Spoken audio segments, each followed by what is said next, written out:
Here are the 9 best co-op and multiplayer games releasing this May. Are you ready for more rock and stone with your favorite dwarves, but this time with an all-new roguelite formula? Well, then all you'll have to wait for is May 20th, when Deep Rock Galactic Rogue Core launches into early access on PC. Just like its older sibling, Deep Rock Galactic, Rogue Core supports teams of up to 4 fearless dwarves in online co-op. The caves are also randomly generated and fully destructible. The big difference is the roguelite structure, hence the name, my friends. In detail, this means that you start each run with minimal equipment, then collect gear and ability upgrades as you progress through caves, which also get increasingly more difficult the longer you spend in one mission. But even if you get overwhelmed, there's the genre-typical meta progression that carries over. Before each run, you pick your loadout. You can choose one suit with an active ability and a unique weapon. There are currently 5 classes to choose from, but this time they are called Reclaimers. Not only can they have specific roles in the team, like the Guardian, who is more of a defensive tank, but they each come with unique perks as well. For example, the Spotter can mark enemies for guaranteed crits. And when everyone's ready, your team is dropped into a dig site and the round starts. And then you start mining minerals, craft enhancements and fight the monsters. Ideally, cool upgrades will start dropping left and right, and not your teammates. So this is a great choice if you like faster rounds, more challenging missions, and that rewarding feeling of accidentally building an awesome and deadly build that carries your whole team. There is something new on the horizon. Forza Horizon 6. Okay, I will show myself out. But wait, this one is a complete game changer, even if you're normally not that much into racing games. For starters, the setting. If you loved Tokyo Drift, well, we won't judge. But Forza 6 plays in Japan, so this might be relevant for you. This means dense city streets around Tokyo, but also forests or narrow coastal routes. Literally everywhere you probably shouldn't race in the first place. But hey, story-wise, you get the usual start out small and work your way to the top trope. But with one massive twist. The entire campaign can be played solo, but also in co-op for up to 12 people. And that's not all. You can explore the map, enter events or just mess around in free roam with friends, all without loading into different modes first. There is also the new link skill system, where you sync actions like drifting or stunts with your group to earn bonuses. If you want something more competitive, there are also proper race series with balanced car classes. And for those who like to build their own stuff, this game doesn't stop at custom cars. There is an entire creation mode where up to 12 players can work together on custom races and events, directly in the open world. Car meets are even more laid back, open world hangouts, where you can show off your ride, trade car copies with others and simply have fun, which in our books still matters the most. Finally, if you have friends playing on consoles while you are on PC, don't worry, crossplay is also fully supported, so there is nothing standing in your way anymore. Although you might want to keep quiet about that undying love for the Fast and the Furious.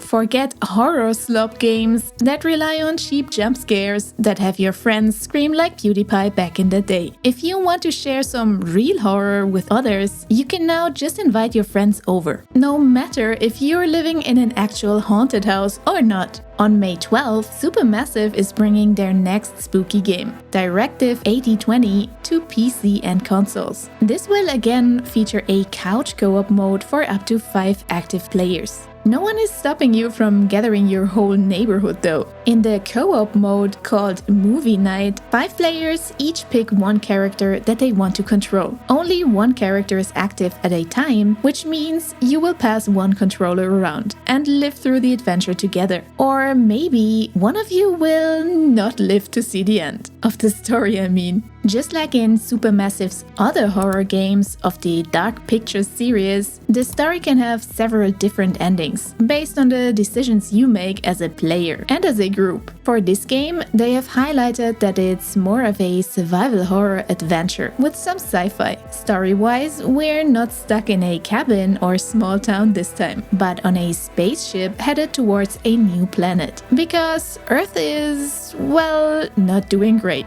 On board, things are also not going too great. after a crash landing, and as it turns out, there's an alien organism on board that can perfectly mimic humans. Uh-oh, this is an Among Us type of imposter dilemma now, and one of us is the deadly alien. Hey, you know what? Can we maybe just go back to Earth and help Wally with cleanup or something?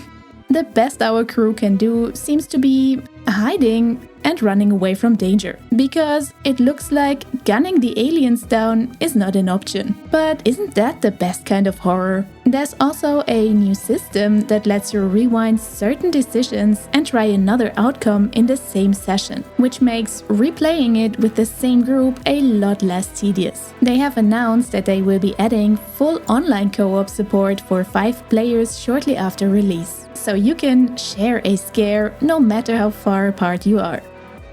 Some of you might still remember our Steam Next Fest episode a few months back, where we featured Romestead, a post-apocalyptic RPG set in, well, Rome. Let's just say we spent way more hours in that demo than we would like to admit. The game mixes city rebuilding during the day with base defense at night, all wrapped in charming pixel art style that feels a bit nostalgic. You play after the fall of the Empire, trying to bring it back to its former glory. And while the remaining population doesn't exactly stay dead, they aren't helping your cause either. Quite the opposite, in fact. Once night falls, you will have to defend everything you have rebuilt against the undead. Should you survive until dawn, your ambitious plan can continue. The loop is simple, but it works really well, especially in co-op. Building, collecting materials, rescuing survivors, or clearing dungeons. Everything works and scales flawlessly for groups of up to 8 players. Over time, you unlock better structures, new systems, and expand from makeshift camp to a town and beyond. And instead of getting lost in menus, you can directly pick up and place resources, which not only looks cool, but also felt really neat. There is also a system around Roman gods, where you offer resources to regain their favor. And the bonuses you unlock apply to the entire group. The world itself is huge and procedurally generated, so you never quite know what's around the next corner. But it also never felt empty. Instead, we continuously stumbled upon new dungeons and landmarks with cool rewards, which made exploration and combat actually meaningful and fun. So much fun, in fact, that we missed Nightfall more than once, which I'm certain was a trap set by the undead to catch us off guard. And since the game supports drop in, drop out, you don't need to plan every session ahead of time. People can just join whenever they are around. Perfect for busy schedules. Remember thick-ass Thieves?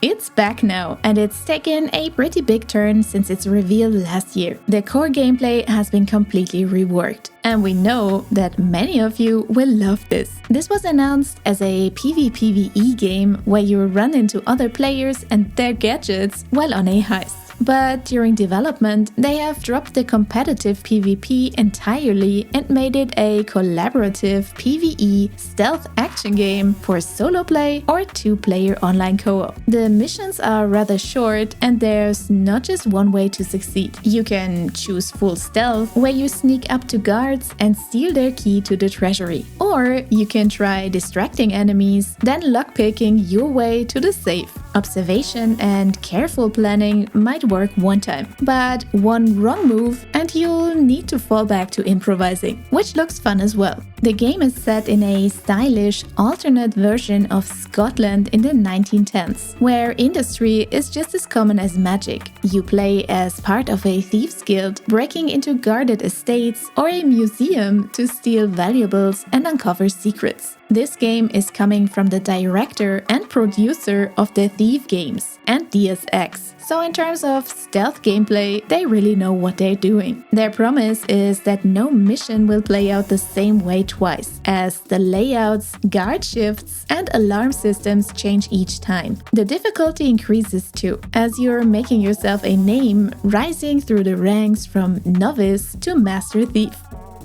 If you can't decide between playing Satisfactory or No Man's Sky, we got a solution for you: SpaceCraft. In this game, lack of space isn't an issue, neither in terms of size nor location, as you get to explore a galaxy-sized sandbox in literal space.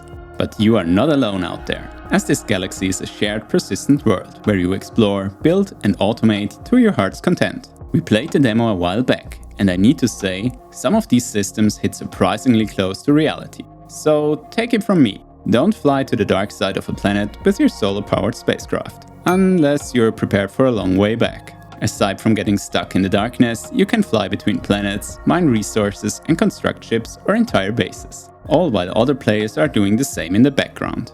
Or not so much in the background, as the game clearly profits from working together, once you start scaling things up. That's where corporations come in, the guild system of the game, that allows you to work towards larger goals together. There is also a player-driven economy behind all of this. You can trade materials, ship designs, or services with others, with constantly changing prices and availability. There are also PvP elements, but they are not the focus. Well, at least they are not supposed to be, but we all know how that might turn out. The game will launch into early access with all core features, fully playable, polished and largely bug-free. Post-launch updates prioritize more planets, exploration tools, social features and more, all based on player feedback. And if you want to get a taste first, the demo is still up and running too.